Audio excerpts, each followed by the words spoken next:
Puji Bapak ya, kita akan buka kitab Matius ya. Matius pasal ke-13.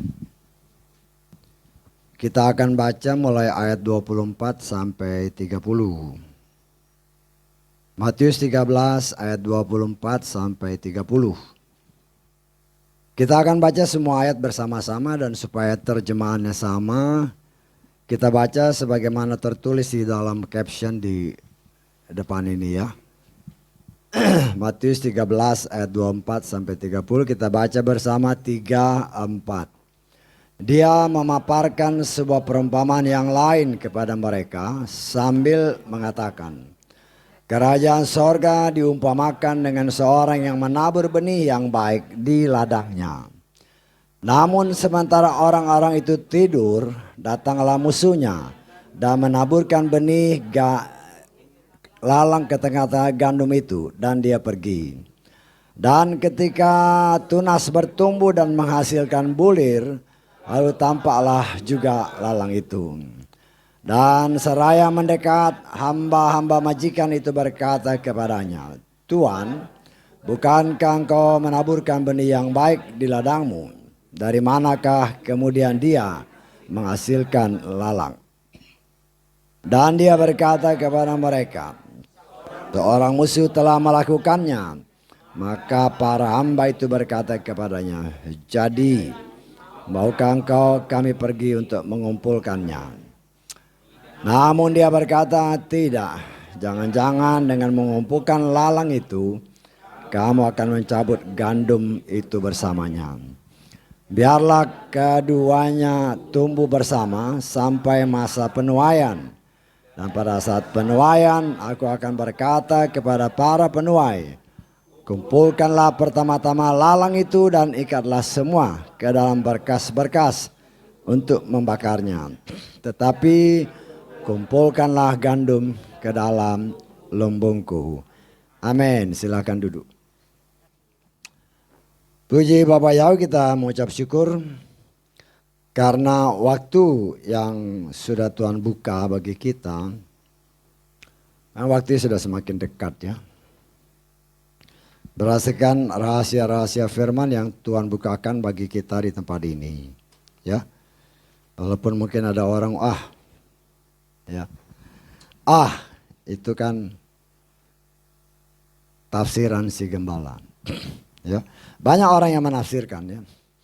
Ada yang menafsirkan kata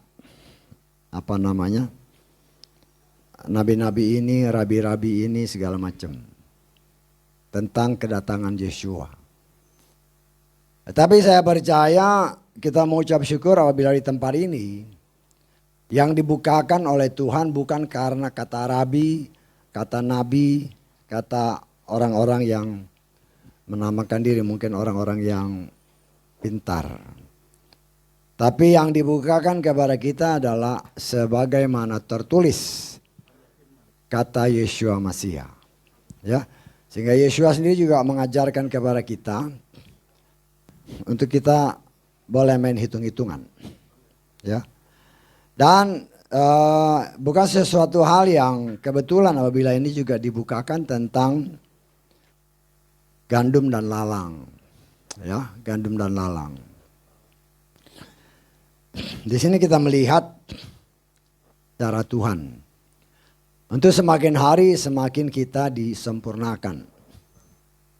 Kalau boleh saya menyambung tadi kesaksian istri saya ya. Tentang keponakan yang melahirkan kemarin. Dia kan dari gereja, salah satu gereja lah. Saya bilang waktu sebelum saya berdoa, saya bilang saya pakai nama Bapak Yahweh ya. Gak apa-apa Om. Nah, terus inilah kesempatan. Ya. Karena banyak orang yang menolak nama Yahweh tanpa mengerti kenapa dia nolak. Terus saya katakan sama dia, Odi sama suaminya Jerry ya. Saya akan doakan kamu pakai nama Yahweh. Kamu tahu haleluya? Tahu, artinya apa? Enggak tahu. Ya. Semua kalau saudara tanya orang Nasrani, saudara tanya, walaupun mereka nyanyi haleluya, haleluya, haleluya, kalau ditanya apa artinya, nggak tahu. Terus saya mau tekankan lagi, saya tanya istrinya, saya tanya suaminya kan, Jar kamu tahu haleluya? Nggak tahu. Tapi di gereja suka nyanyi kan? Iya suka nyanyi. Bahasa apa? Nggak tahu juga. Ya. Tapi banyak orang yang menentang nama Yahweh. Tapi kalau di gereja orang-orang Nasrani ya, banyak yang menentang, pendeta-pendeta yang menentang nama Yahweh. Tapi kalau di gereja nyanyinya haleluya, haleluya. Hosea pasal 4 ayat 6 katakan umatku dibinasakan karena kurang pengetahuan. Terus saya jelaskan sama dia. Haleluya itu bahasa Ibrani. Ya. Artinya haleluya pujilah Yah itu Yahweh.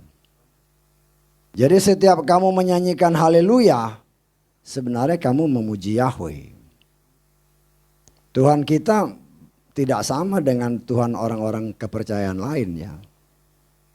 Kan hanya di Indonesia aja yang pakai nama Tuhannya orang lain. Di Malaysia udah dilarang. Karena Malaysia itu kan dapat kitab suci dari kita. Semua kitab Nasrani yang pakai nama Tuhan mereka itu dibakar. Ya memang nggak salah, cuman kita aja yang salah. Kalau dikasih tahu nama Tuhan yang benar malah ngotot. Tapi kalau nyanyi di gereja haleluya haleluya, dan saya mengucap syukur ya. Apa yang disaksikan istri saya kemarin dia WA, kan saya nginap di sini kan. Dia WA, saya bilang ya puji Bapak Yahweh. Ya. Karena nama yang berkuasa ya. Karena biasanya kan orang kalau pertama kali sudah sesar, itu seterusnya sesar. Tapi kemurahan Tuhan, ya Tuhan berkenan menjawab doa dan mujizat terjadi. Ya, ya itu memang kesempatan kita untuk masuk. Kasihan kalau mereka tidak mengerti, apalagi kalau sampai menghujat nama Tuhan yang kudus. Engkau menghujat nama yang kudus, berarti engkau menghujat Roh Kudus. Menghujat Roh Kudus ada tertulis, nggak ada ampun, nggak ada ampun. Kalau nggak tahu yang mendingan diam aja. Tapi banyak pelayan-pelayan Tuhan di sana menghina nama Bapa Yahweh. Walaupun kalau nyanyi haleluya haleluya. Katanya tamatan sekolah teologi dengan segala macam gelar-gelarnya. Nah saya hanya mengingatkan saudara sebagai pelayan Tuhan, saya harus ingatkan. Kan saya selalu katakan kan, doakan mereka yang masih ada hubungan darah dengan kita. Karena ada firman-Nya. Firman Tuhan jelas mengatakan Nuh orang yang benar. Tidak pernah dikatakan istrinya benar. Tidak pernah dikatakan anak-anaknya benar atau menantu-menantunya benar. Tidak ada. Hanya Nuh orang yang benar. Karena Nuh orang benar, seisi rumah tangga diselamatkan.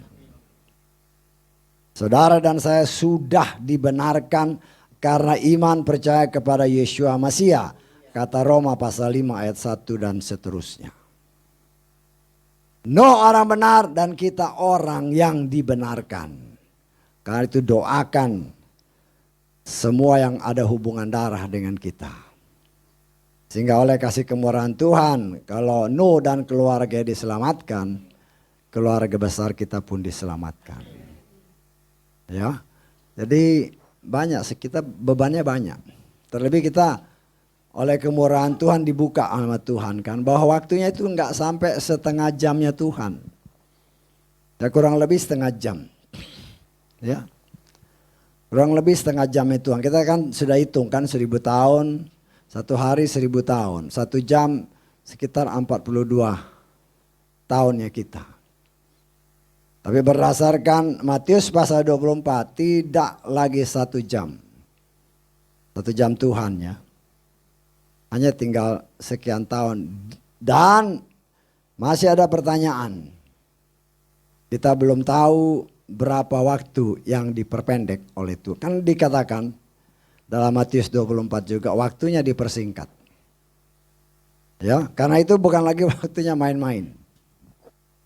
Serius, mau selamat harus serius. Enggak mau serius, selamat tinggal.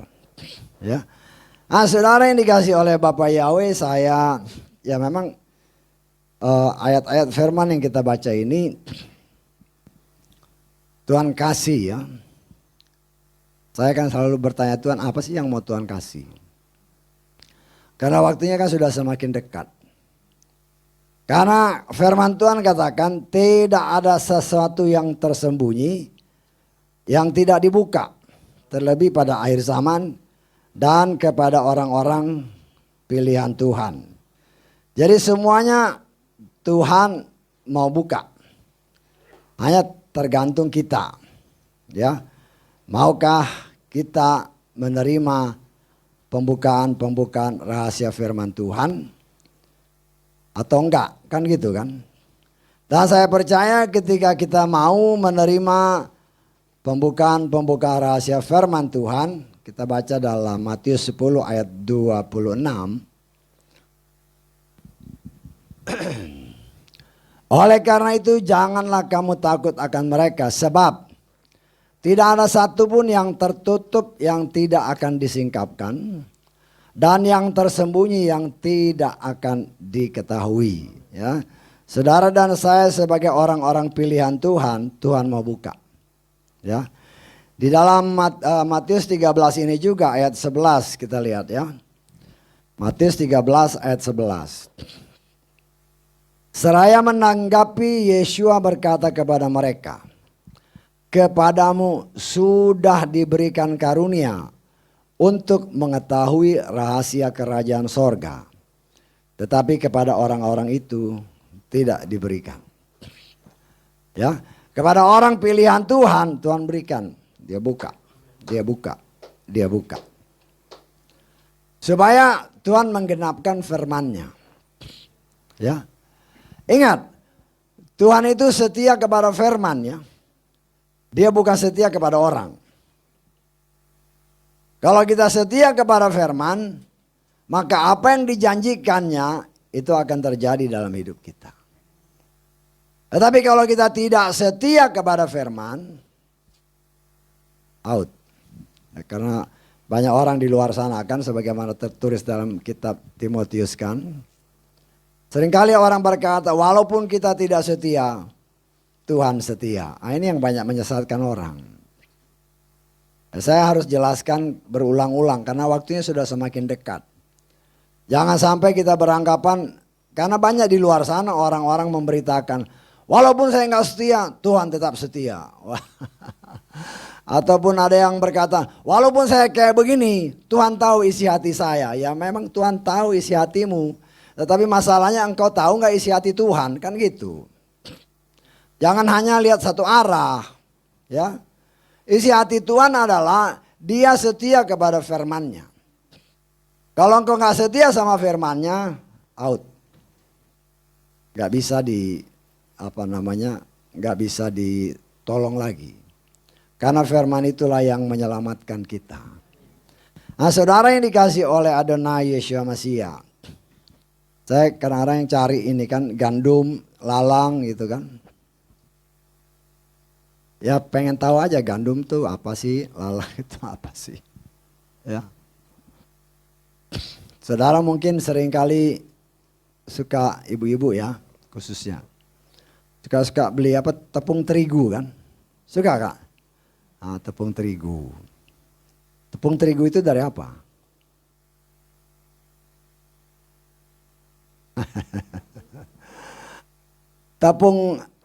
Gandum ya. Gandum bahasa Portugisnya trigo. Trigo bahasa Portugisnya. Jadi tepung terigu itu ya tepung gandum. Saya baca-baca, oh gini tuh. Ini buat pengetahuan. Jadi terigu itu kita ngambil dari bahasa Portugis, trigo. Ya, jadi kalau saudara beli tepung terigu berarti tepung gandum yang kita beli. Ya, mungkin banyak yang nggak tahu ya.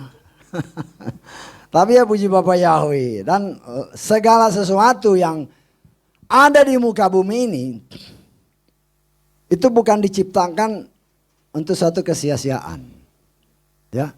Semua ada gunanya, termasuk lalang. Saya coba cari, saya ketikkan apa gunanya lalang. Nanti saudara cari aja kan gampang sekarang. Tek. Oh.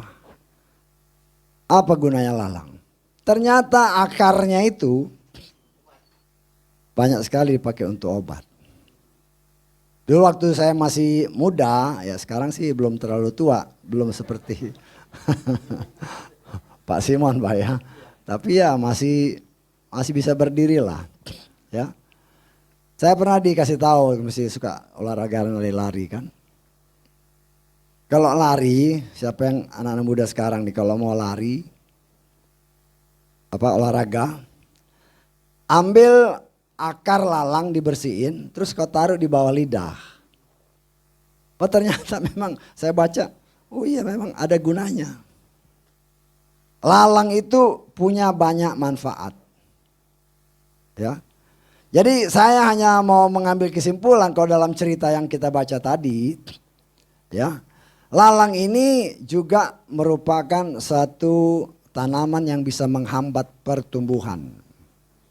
Kalau dikenal dalam bahasa botaninya itu gulma. Menghambat pertumbuhan tanaman. Saya kan suka nanam di rumah kan. Jadi memang lalang ini waduh ya. Kita nggak tanam tapi dia keluar. Kalau kita tarik ke sini, ternyata akarnya panjang. Ya.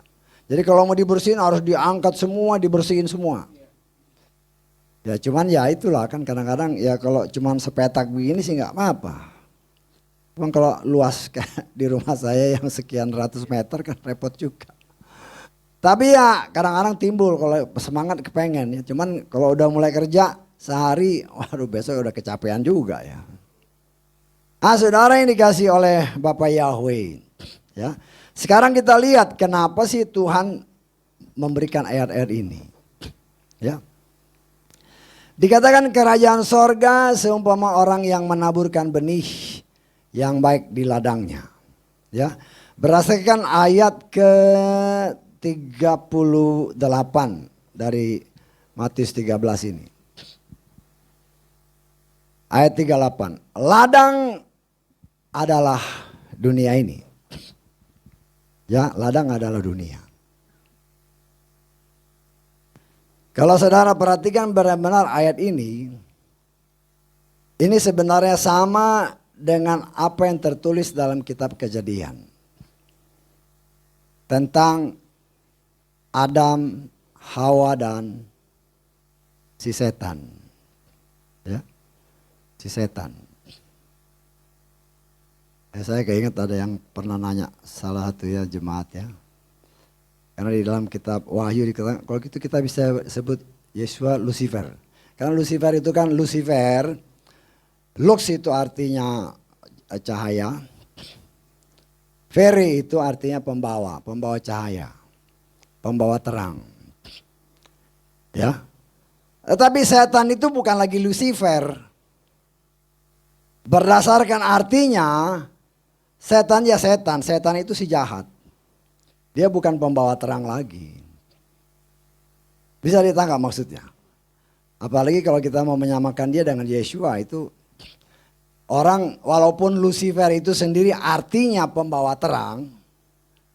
Tapi kalau kita padankan dengan nama Yeshua orang sudah berpikir kan waduh Yeshua ini setan. Bisa ditangkap kan maksudnya. Ya. Karena konotasi orang sudah berpikir kalau nama Lucifer itu setan. Padahal Lucifer itu artinya pembawa terang. Nah, di sini kita melihat ya. Ternyata apa yang ditulis dalam kitab Matius ini tentang gandum dan lalang. Itulah adalah kejadian di mana setan mulai menabur benihnya. Kapan dia tabur? Ketika orang tidur. Tidur artinya tidak berjaga-jaga. Tidak berjaga-jaga, tidak waspada. Ya. Sehingga setan masuk. Nah, tadi pagi kebetulan kita ngobrol-ngobrol di bawah, kan ada seorang ibu yang pernah dia saksikan. Ternyata perempuan ini kadang-kadang didatangi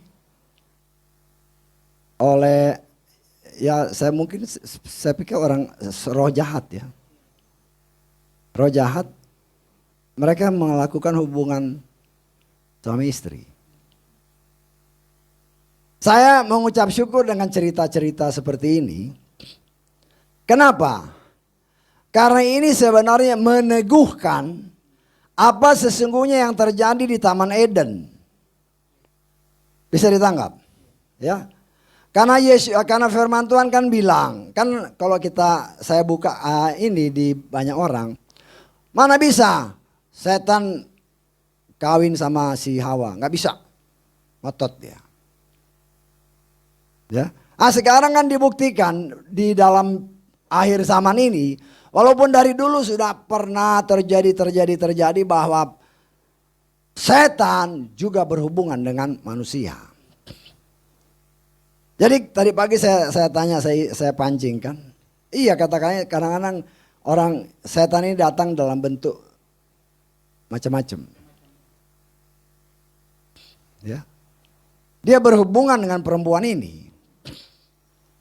Buat saya bukan soal setannya ya, buat saya itu menguatkan apa yang terjadi di Taman Eden. Ya. Sehingga dengan demikian saya juga boleh dengan berani menyatakan ada bukti-buktinya. Karena banyak orang di luar sana kan, oh itu nggak mungkin. Ingat ya, ketika Hawa jatuh dalam dosa, dikatakan firman Tuhan dengan jelas memang dia makan buah.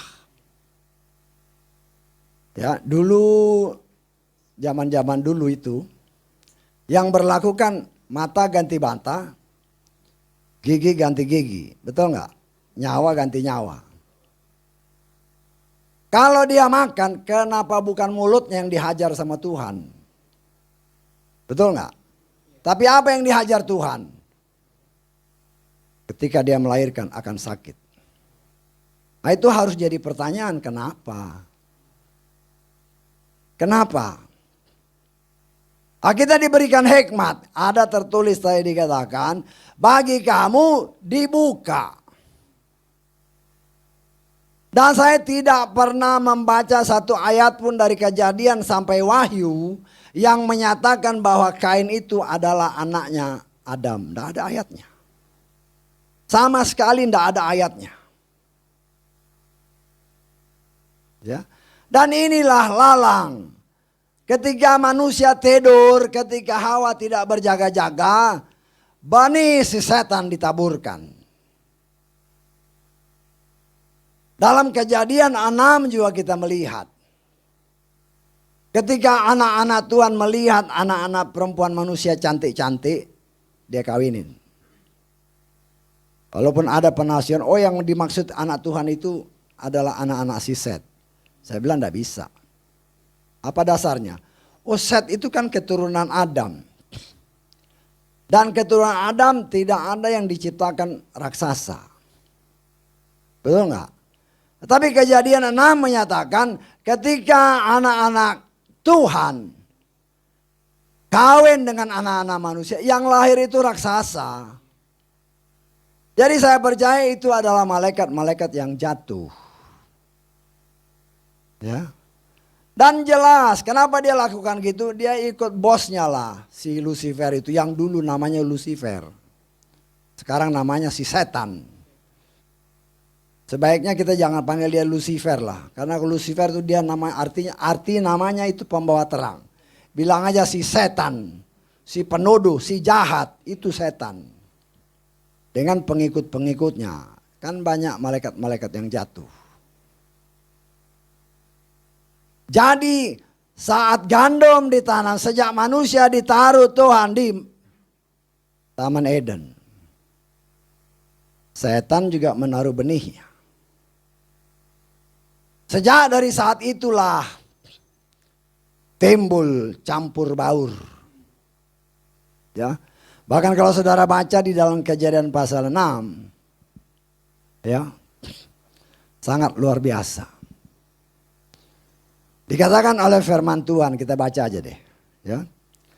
Kejadian pasal ke-6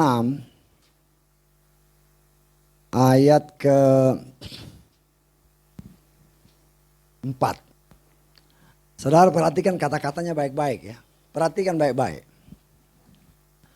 Pada hari-hari itu, atau kita baca ayat di atasnya dulu ya. Ayat kedua. Ayat ke-1 lah, 1, 2 baru kita lari ke 4. Terjadilah ketika manusia di muka bumi mulai berlipat ganda, anak-anak perempuan telah diperanakan bagi mereka. Ayat kedua.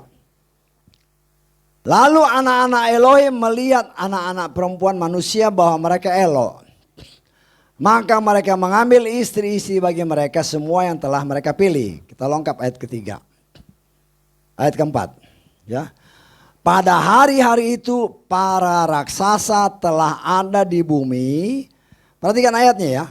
Pada waktu itu pada hari-hari itu para raksasa telah ada di bumi. Juga sesudahnya ketika anak-anak Elohim menghampiri anak-anak perempuan manusia. Bisa ditangkap nggak maksudnya? Jadi ketika malaikat yang jatuh ini menghampiri perempuan-perempuan manusia yang elok-elok, lahirlah raksasa. Betul? Tapi berdasarkan ayat ini, sebelumnya pun sudah ada. Betul nggak? Saudara perhatikan nggak ayat ini? Sebelumnya sudah ada. Jadi pertanyaan, dari mana? Saudara dan saya diajar untuk menggali firman Tuhan. Karena semua firman Tuhan itu tersembunyi. Tetapi berdasarkan apa yang dikatakan, bagi kamu dibuka. Tetapi saya katakan ini hanya buat pengetahuan. Engkau tahu rahasia ini bukan berarti kau masuk surga, belum tentu. Tapi sebagai pengetahuan. Saya menafsirkan. Ya, saya menafsirkan. Pada hari-hari itu para raksasa telah ada. Jadi sebelum malaikat jatuh, ya sebelum malaikat jatuh kawin sama anak-anak perempuan manusia, kan lahir raksasa. Tapi sebelumnya sudah ada raksasa. Dari mana? Kan pertanyaannya gitu, dari mana? Nah, kita coba gali. Nah, ini saya hanya katakan ini sebagai pengetahuan ya. Sebagai pengetahuan karena pengetahuannya tidak membawa kita pasti masuk surga, tidak. Hanya buat pengetahuan aja. Karena ini penafsiran. Ya. Kita baca di dalam Kejadian pasal 4. Karena ini berhubungan dengan lalang tadi. Kejadian pasal 4 ayat ke-1.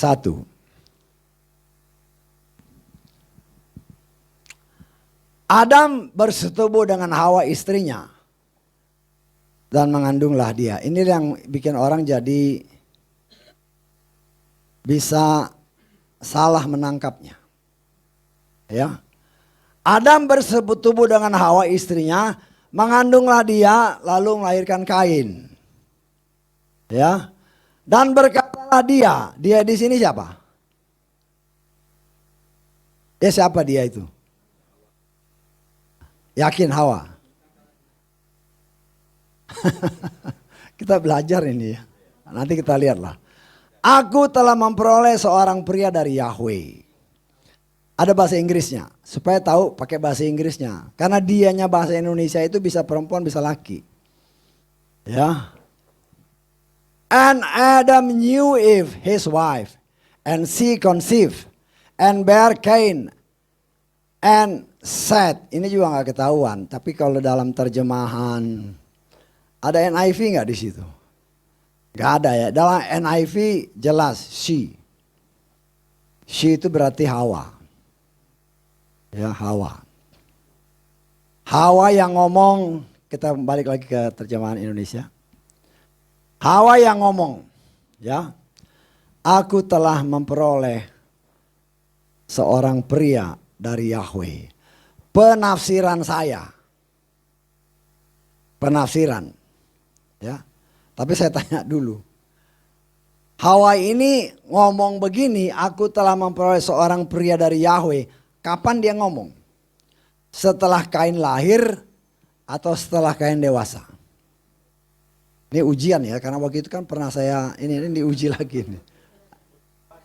Sudah dewasa. Kenapa bisa katakan dewasa? Karena pria. Bukan baby, bukan bayi. Ya. Penafsiran saya, karena dia anak setan. Nanti saudara lihat lagi anak setan. Kenapa saya bilang anak setan? Ada ayatnya. Karena dia anak setan. Setan itu kan malaikat yang jatuh. Berdasarkan kejadian pasal 6 tadi, malaikat jatuh kawin sama manusia yang lahir raksasa. Si Hawa kawin dengan setan, lahirlah Kain. Setelah dia besar dia lihat, pasti raksasa nih. Dia, saya dapatkan anak ini. Dia kan heran kok bisa dia melahirkan raksasa ini. Saya mendapatkan pria ini dari Yahweh. Bisa ditangkap nggak? Ya. Jadi kalau baca firman dicek. 1 Tawari 1 ayat 1. 1 Tawari 1 ayat 1. Ya. Itu judulnya apa di kitab suci saudara? Ya. Apa kak judulnya? Keturunan Adam. Perhatikan ya, keturunan Adam. Ayat 1. Adam, Set. Loh mana si Kain? Abel udah mati kan? Kemana si Kain? Apakah ini ayat salah? Kita harus kritis sedikit ya. Apa ayat ini salah? Menurut saya nggak mungkin salah. Nggak mungkin salah. Disinilah Tuhan menunjukkan salah satunya. Bahwa Kain itu bukan keturunan Adam. Ya. Kalau ini ujian ini, karena kan saya pernah beberapa waktu yang lalu buat ngetes. Kalau Yesua ngomong, itu pasti benar atau diragukan kebenarannya? Pasti benar. Ya, pasti benar. Ya, saudara harus berpegang pada perkataan saudara ya, pasti benar. Sekarang kita lihat. Yohanes pasal ke-8 ayat ke-44. Pasti benar tadi ya. Kita baca bersama 3, 4. Ya sudah situ aja deh. Kamu berasal dari bapakmu si setan. Iblis itu bahasa Arab ya. Kita lebih baik pakai setan. Satan itu bahasa Ibrani. Artinya si jahat. Kalau Yesua ngomong ini benar apa enggak? Kan gitu kita harus jadi pertanyaan. Yesua bilang bapakmu setan. Berarti dia tahu memang ada yang bapaknya setan. Ya, dan ini sebenarnya juga sudah diberitahu oleh si siapa? Yohanes Pembaptis dalam Matius pasal ke-3. Ya, ini hubungan dengan gandum dan lalang tadi ya. Ayat ke-7. Ayat ke-7. Setelah melihat banyak orang Farisi dan Saduki yang datang pada baptisannya, dia berkata kepada mereka. Apa katanya? Hai keturunan ular biludak. Lo kira-kira ini ngomongnya ngawur atau benar sih? Saya percaya ini ngomongnya benar. Kamu keturunan si jahat. Kamu keturunan si setan. Ya.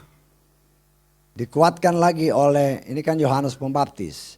Dikuatkan lagi oleh Yohanes yang satu lagi. Rasul Yohanes, rasul yang paling dikasihi. 1 Yohanes pasal 3 ayat 12.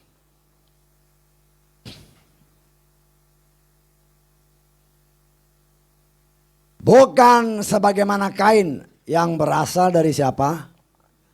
Dari si jahat. Jadi Kain itu berasal dari si jahat. Walaupun banyak orang yang sulit menerimanya, tapi saya percaya akan semua ayat-ayat ini. Dan saya harapkan saudara percaya karena ini bukan saya yang nulis. Ini roh Bapa Yahweh sendiri yang menulis. Ya. Kita lihat dalam Yohanes pasal 6 ayat 63.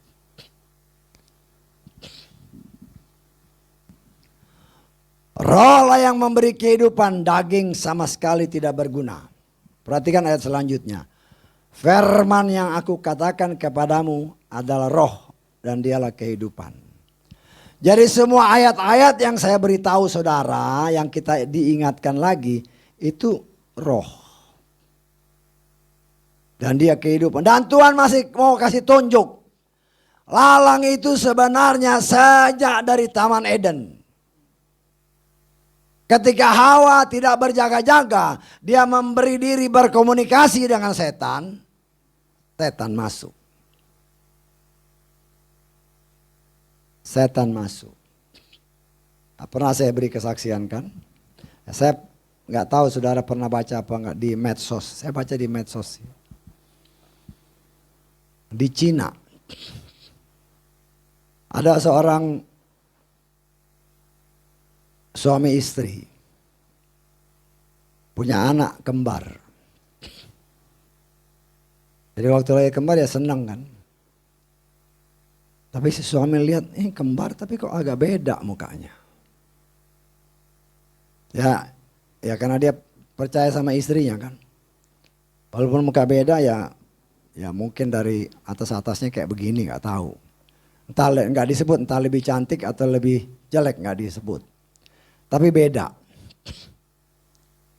Di Cina ada peraturan. Kalau mau bikin akte kelahiran harus tes DNA. Diteslah anak dua ini. Dari situ ketahuan. Ini bapaknya beda. Anak kembar dari satu perempuan. Bapaknya beda. Diinterogasi istrinya, memang dia bilang. Setelah malam pertama, kemudian dia pergi ke mantannya. Ya dia berhubungan lah. Dan ini menguatkan apa yang saya imani terjadi di Taman Eden. Setelah Hawa makan buah, dia kasih suaminya. Bisa ditangkap maksudnya? Dan inilah yang terjadi. Karena itu bukan mulutnya yang ditampar sama Tuhan. Kalau memang dia makan buah, mulutnya ditampar sama Tuhan. Kau lancang. Tapi bukan mulut yang ditampar. Tapi bagian regenerasi yang dihajar. Dengan kesakitan engkau akan melahirkan. Bisa ditangkap? Jadi ini bukan omong kosong. Ini adalah benar-benar benih gandum dan benih lalang. Yang memang sudah ada sejak ada di Taman Eden. Lalu banyak orang, oh nggak mungkin, ya terserahlah. Saya percaya kepada firman.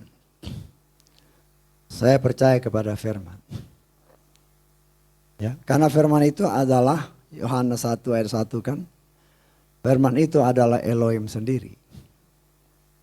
Dia mau buka. Kalau kau nggak percaya bagaimana mau dibuka yang lain? Satu aja nggak percaya. Nggak bisa. Dan inilah dikatakan oleh firman Tuhan tadi yang sudah kita baca. Ketika tunas itu tumbuh dan menghasilkan bulir. Ya, kalau saudara perhatikan gandum. Gandum itu biasanya tumbuh di iklim subtropis ya. Jarang di Indonesia. Di Indonesia bisa, tetapi harus di ketinggian tertentu. 800 meter ke atas dari permukaan laut. Temperaturnya pun rata-rata mungkin sekitar 20 derajat Celcius. Ya. Nah, di sini kita melihat ya. Ketika kalau saudara lihat sama-sama bertumbuh, itu antara gandum sama lalang itu mirip. Mirip dan sulit dibedakan. Karena itu dikatakan setelah beberapa waktu bulir itu keluar pada si pohon gandum. Tapi kan masih kecil kan. Para bujang bilang apa saya cabut. Tuhan bilang tunggu. Biar sampai matang. Kalau matang, kalau masih kecil dicabut kan bisa aja dia ada bulir tapi belum ada isi. Bisa ditangkap. Tapi kalau dia sudah besar dicabut semuanya pun nanti baru dipisah ya bisa aja. Karena bagaimanapun lalang itu tidak akan mungkin menghasilkan buah. Tidak mungkin. Tapi yang harus kita ingat adalah mereka ditanam di satu tempat. Ladang adalah dunia. Demikian juga umat Tuhan, banyak umat Tuhan. Walaupun sama-sama menerima makanan yang sama, ya, menerima bimbingan yang sama, tetapi belum tentu. Ya, seperti kita kan sedang belajar tentang tentang si Roh Kudus. Sama-sama diurapi, Saul diurapi, Daud diurapi. Tapi ingat, ketika dituang minyak urapan, wadahnya berbeda. Saul pakai wadah buli-buli, Daud pakai wadah tanduk. Itu melambangkan karakter pribadi manusia yang diurapi.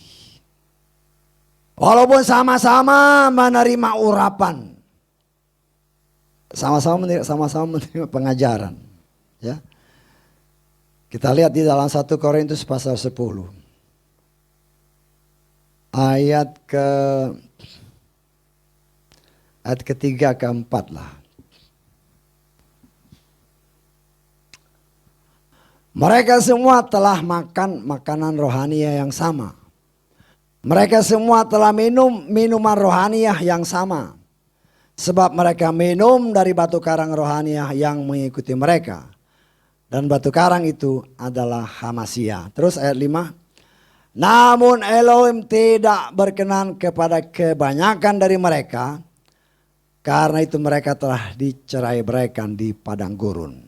Bisa ditangkap artinya ini. Banyak yang dipanggil, tapi sedikit yang terpilih. Itu yang senantiasa dikumandangkan oleh orang Nasrani. Orang yang dipilih pun ratusan bahkan ribuan murid Yeshua. 12 dipilih oleh Yeshua. Tetapi dari 12, satu tidak setia. Karena itu jelas dikatakan dalam kitab Wahyu, Tuhan mau yang dipanggil, yang dipilih, dan yang setia. Makan makanan rohani yang sama, minum minuman rohani yang sama, di ladang yang sama, kata firman Tuhan.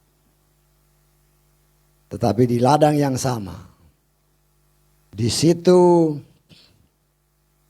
ada gandum dan ada lalang. Ya. 2 Petrus pasal 2 kita lihat ayat ke 1.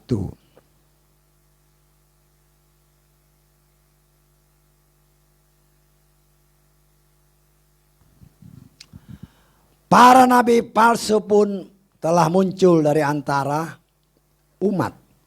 Perhatikan antara umat ya.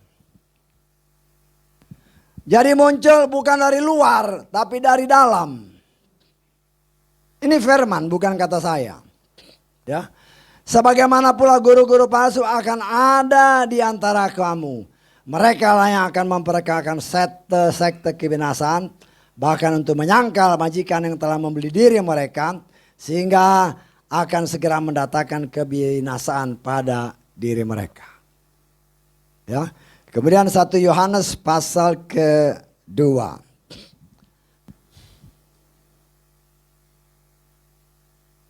Kita lihat ayat ke-18 dan 19. Hai anak-anak, inilah waktu yang terakhir. Seperti yang telah kamu dengar bahwa anti-Hamasya akan datang. Sekarang bahkan banyak anti-Hamasya telah muncul. Dari itu kita tahu bahwa ini adalah waktu yang terakhir. Perhatikan ayat 19. Mereka telah muncul dari mana? Dari antara kita. Bukan dari luar ya. Dari dalam. Lalang itu bukan dari ladang yang lain. Dari ladang yang sama. Ya. Karena itu Yesua berkata, lihat dari buahnya. Sama-sama dengar firman Tuhan. Sama-sama diajar. Tapi belum tentu sama-sama menerima dan mengaminkannya. Belum tentu. Saudara yang kenal diri saudara, saya kan hanya beritakan firman. Belum tentu yang saya beritakan saudara percaya semua. Gak mungkin itu. Gak mungkin. Kain anaknya si Adam. Saya tantang saudara. Kalau ada yang berani katakan Kain itu anaknya Adam, buktikan secara firman. Buktikan secara firman. Ada orang yang berbicara, oh ada di buku ini. Ingat. Ada di buku ini, di buku ini, di buku ini. Ingat. Gereja dibangun atas dasar ini. Apa? Kandil emas. Menorah. Menorah ini terdiri dari 66 bagian bunga badam. Dan bukan secara kebetulan apabila kitab suci kita terdiri dari 66 buku. Kalau tadi ibu bersaksi 66, jangan tambahin 1. 66 ya stop aja. Kalau nanti Tuhan tambah, yuk, saya percaya nanti kita akan selamanya bersama Dia. Ya. Setan itu selalu meniru. 66 kitab suci dia sisipin 1. 6. Bukan suatu kebetulan ya. Itu tekniknya setan. Bapak Yahweh bilang tulis di dahimu. Tulis di tanganmu. Setan niru juga. Dalam Wahyu 13. Kasih tanda di dahi. Kasih tanda di tangan. Itu milik si setan. Dia niru. Setan niru. Dia bikin mirip-mirip. Karena itu kita harus jeli ketika kita baca firman. Kalau dia bilang dari antara umat berarti dari dalam. Sekarang kita koreksilah pribadi lepas pribadi koreksi. Apakah kita berubah semakin baik atau berubah semakin jahat? Ya, seringkali kan di mau pilkada bahkan waktu pemilihan presiden di Amerika, wah, motonya change, perubahan. Sekarang masalahnya perubahannya lebih baik? Karena dua kan, perubahannya lebih baik atau perubahannya lebih buruk, kan hanya itu. Saudara dan saya Tuhan mau semakin hari semakin disempurnakan. Karena kalau dia bilang waktunya sangat dekat. Nah, saya nggak tahu, saya kan berdasarkan hikmat Tuhan. Tuhan buka berdasarkan Matius 24. Waktunya sudah tidak lama lagi. Nah, kalau sudah tahu waktunya tidak lama lagi, bagaimana persiapan kita? Karena keselamatan itu urusan pribadi. Suami tidak bisa menyelamatkan istri, istri tidak bisa menyelamatkan suami. Orang tua tidak bisa menyelamatkan anak, anak tidak bisa menyelamatkan orang tua dan sebaliknya. Keselamatan adalah urusan pribadi. Nah, bagaimana kita? Kalau kita punya kerinduan untuk melakukan firman Tuhan. Ingat ya, firman hanya firman yang dapat menyelamatkan kita. Kan jelas Yakobus 1 ayat 21, terimalah firman itu dengan lemah lembut. Ketika kita terima firman itu dengan lemah lembut, maka firman itu akan bekerja dalam hidup kita. Karena hanya firman itulah yang dapat menyelamatkan kita. Ya, menyelamatkan kita. Nah, tapi kan tergantung pilihan masing-masing. Mau terima apa enggak? Banyak orang ibadah bagus. Ya, banyak orang yang taat beribadah. Saya tekankan berkali-kali ini. Banyak orang yang taat beribadah, tetapi belum tentu dia setia melakukan firman. Taat datang ibadah, puji Tuhan, ini segala macam. Begitu keluar, jangankan keluar, di bawah aja udah ngomongnya beda. Saya mengajarkan saudara jangan mengeluarkan kata-kata negatif. Engkau mengeluarkan kata-kata negatif, jangan-jangan kata-kata itu akan menusukmu sendiri. Katakanlah yang positif. Kalau nggak bisa, mendingan diam. Karena apapun yang kita katakan itu harus kita pertanggungjawabkan kelak. Nah, kita belajar. Karena firman Tuhan katakan tidak ada sesuatu yang sukar melakukan firman. Tidak ada. Yang bikin sukar itu hanya daging kita. Dulu berdoa. Entar begitu kau keluar sedikit disambar geledek udah masuk neraka. Betul nggak? Kadang-kadang kan Tuhan kasih tahu ayo berdoa. Ya. Dikatakan dalam firman Tuhan kita harus tetap, kita lihat dalam Matius pasal 26 ya. Ayat ke 40 mulai. Dia datang kepada para murid dan mendapati mereka sedang tidur. Sama seperti tadi, tidur. Ya. Berkatalah dia kepada Petrus, jadi kamu tidak sanggupkah berjaga-jaga 1 jam bersamaku? Kita udah kurang 1 jam loh. Saya berani berkata kurang dari 1 jam. Dia akan datang. Ya. Mungkin orang tua, maaf ya Bapak Ibu sama adiknya Juli, kok kaget 1 jam ya. Kita Tuhan buka Bu ya, Bapak Ibu sama Agatha sama Ocha ya.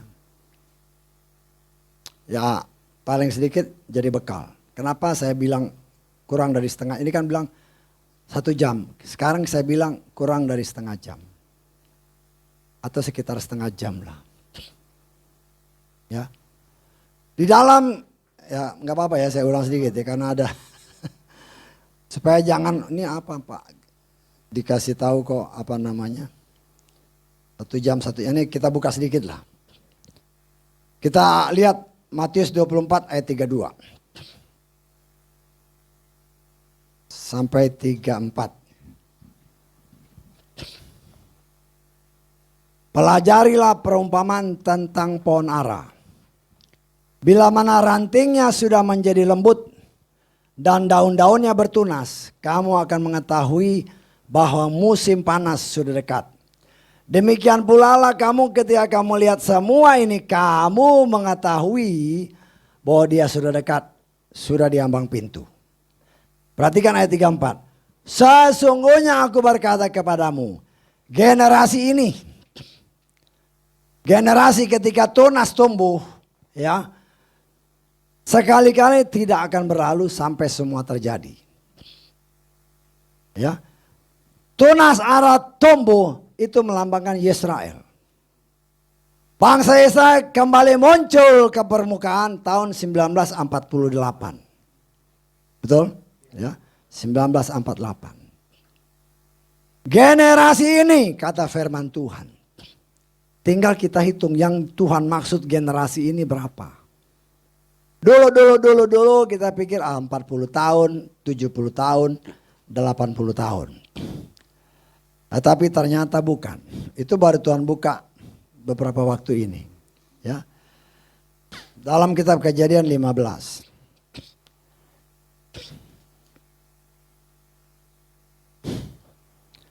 Ayat ke 12. Dan ya 12 ya. Ketika matahari mulai terbenam, maka rasa kantuk yang sangat berat menggelayuti Abraham. Kalau dalam terjemahan lain ini bukan kantuk ya, tetapi tidur. Abraham tertidur. Ya. Dan sungguh rasa takut terhadap kegelapan yang dahsyat meliputi Abraham. Berfirmanlah, Yahweh berfirman kepada Abraham, ketahuilah, perhatikan ayat ini ya. Ketahuilah dengan sungguh-sungguh bahwa benihmu akan menjadi pengembara di negeri yang bukan kepunyaannya. Dan mereka akan melayani bangsa itu, sebaliknya bangsa itu akan memperbudak mereka selama berapa? 400 tahun. Memperbudak selama 400 tahun. Kita lengkap ke ayat ke-16.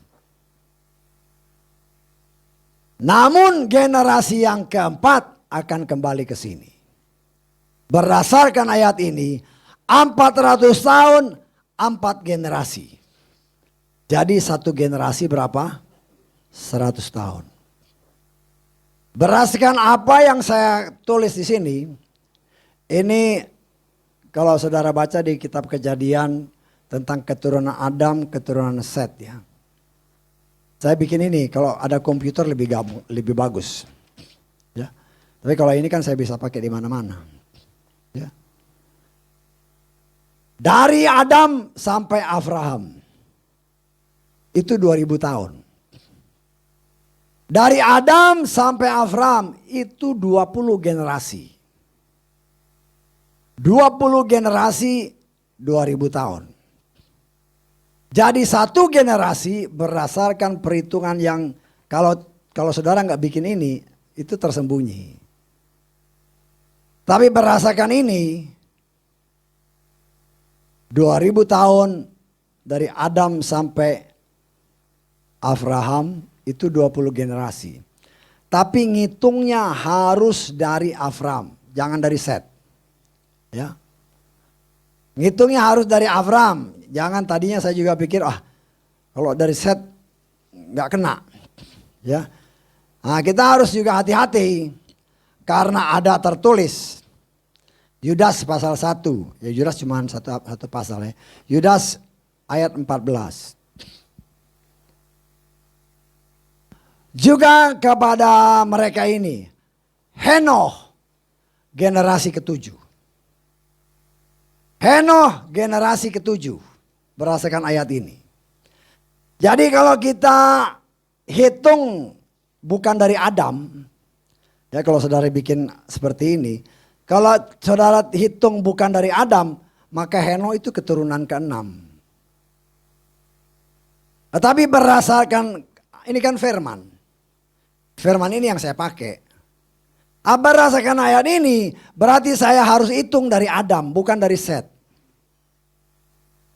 Karena itu saya percaya dengan berdasarkan perhitungan ini dapatlah satu generasi 100 tahun.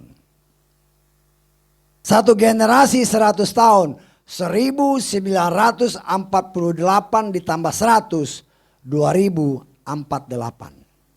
Saya tangkap ya Bapak Ibu ya, sama Oca sama Agatha. 2048.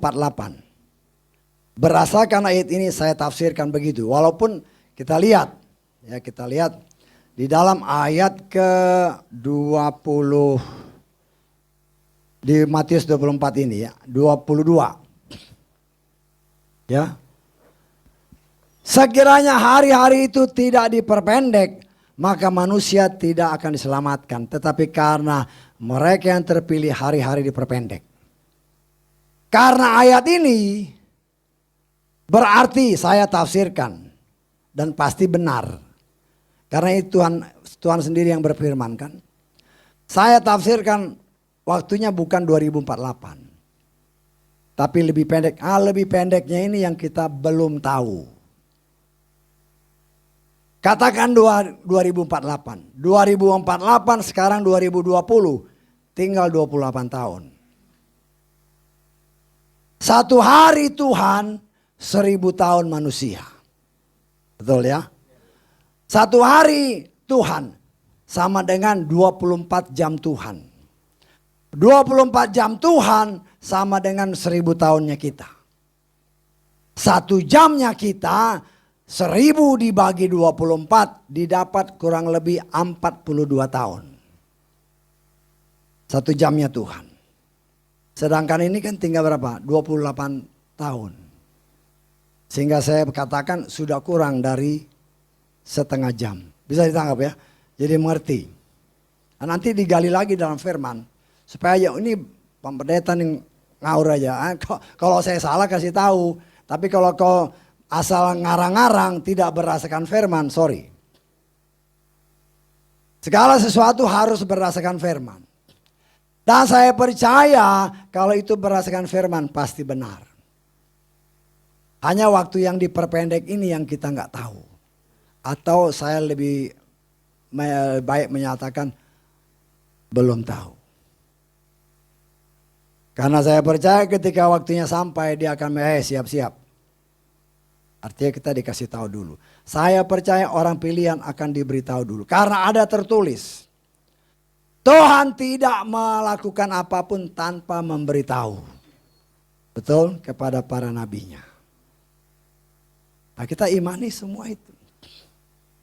Nah, kalau seandainya 2048 berarti tinggal 28 tahun. Pertanyaannya seberapa siap kita? Seberapa siap? Mungkin orang berpikir, aduh saya masih muda, masih begini.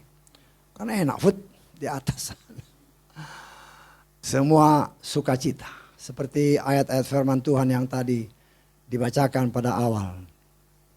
Hati yang gembira. Sana hanya ada sukacita. Ya. Saat ini akhir zaman. Sudah kelihatan. Mana yang ada bulir.